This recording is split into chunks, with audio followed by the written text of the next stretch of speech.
mal bardın siyah hafter ve me bişini. Beriyavi hafte ton Marsiyat mar organize sanayi.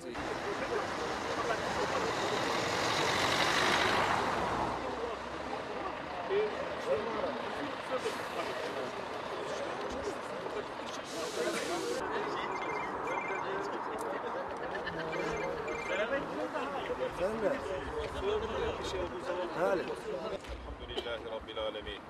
Vel akıbetu lil muttaqin ve la udvane illa ala komşumuz. Kardeşlerimiz, Suriye'deki o kardeşlerimiz 2 yıldır sıkıntıdan, açlıktan, sefaletten inim inim inliyorlar. Ey Yüce Rabbim, şu anda Mardin'de duyarlı, hayırsever kardeşlerimiz bir platform oluşturdular. Kısa süre içerisinde o kardeşlerimizin evlerinde sıcak bir aş, sıcak bir ekmek için ellerinden gelen gayreti gösterdiler. Ya Rabbi, bunu ancak ve ancak senin rızan için yaptılar.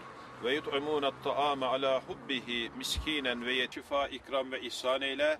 Bu kardeşlerimizin yaptıkları gayretleri, Ya Rabbi ecrini, senin rızanı umuyoruz.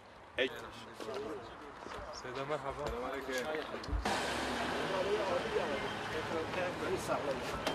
Mardin'imizin güzide hayırsever insanlarıyla iç içe çalışıp bugünlere geldik. Bugün hayırlısıyla 4 tane tır kaldırmayı